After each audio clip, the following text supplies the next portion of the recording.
bulagsak na anak, meron naman kaming inihanda na 10 words na galing din sa story. So yung una is ama. Pangalawa, Pamilya. pangatlo, Kapatid. Kaya, lalaki. Singsing.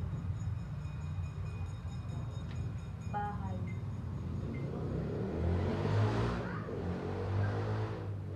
Roba. Baboy. ayun. Okay, so ang title ng ating babasahin ay ang bulagsak na anak. So, ano yung naiintindihan mo sa Ang Bulagsak na Anak or idea sa title? Sa akin po na anak. Okay, tama.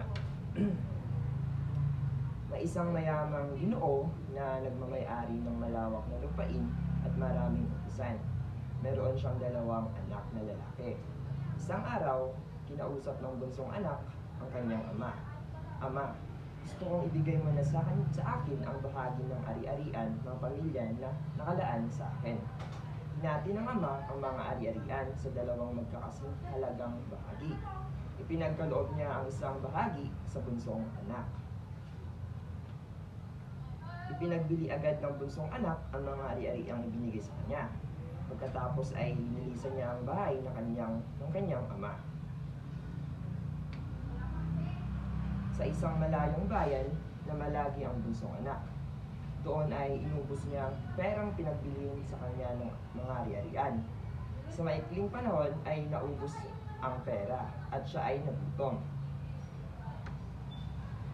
Napilitan ang bunsong anak na mamasukan sa babuyan ng isang mayamang negosyante. Halos makisalo na siya sa mga baboy. Magkaroon lamang ng laman ang kanyang tiyan. Isang araw, naisip niyang sa tahanan ng kanyang ama, ang mga utusan ay hindi nagutom kahit kailan.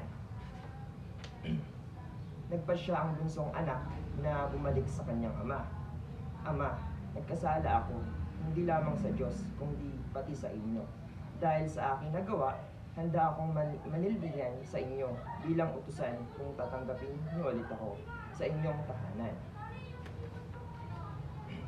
Sa halip na magalit ay buong higpit na niyakap ng ama ang bunsong anak. Nagpahanda agad siya ng malaking salo-salo upang ipagdiwang ang pagbabalik ng anak. Binihisan ng mamahaling roba at sandalyas ang bunsong anak. Ang singsing na tanda ng katayuan nito ay sa buhay ay isinot din sa daliri nito. Nainggit ang panganay na anak sa malugod na pagtanggap ng ama sa bunsong kapatid. Anya sa kanyang ama, buong buhay ko'y naninilbihan ako sa inyo na katulad ng isang utusan.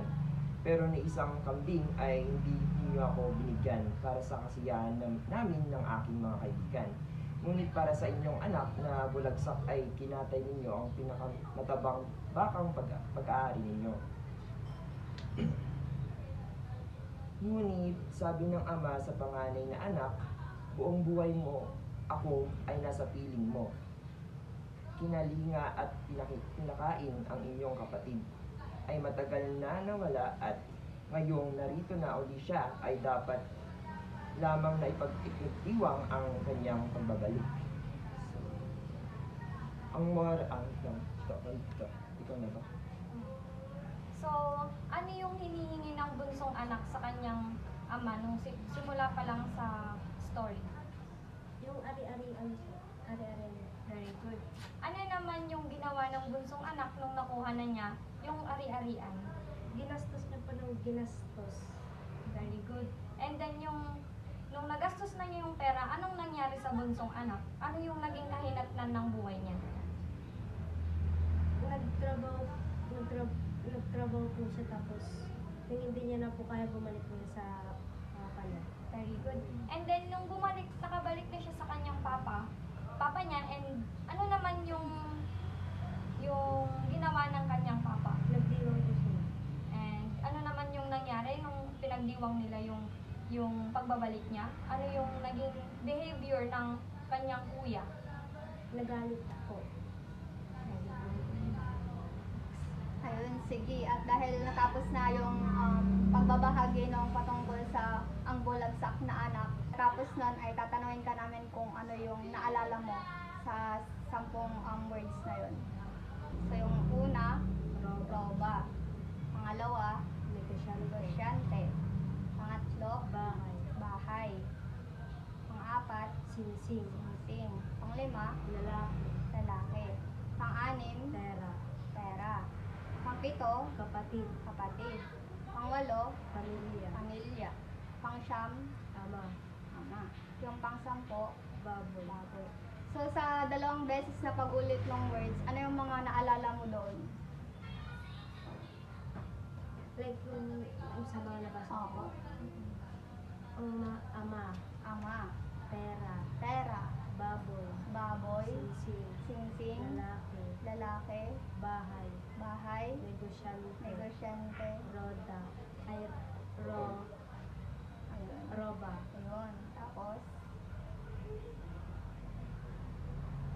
Mm. Yun lang po. sige, ayun, ayos na yun. So, nakakuha ka ng 8. 8 of 10. Ayun. So, dito, nakita namin kung gaano ka nag-focus sa pakikinig sa kwento patungkol sa ang bulagsak na anak. And sana may natutunan ka pa. And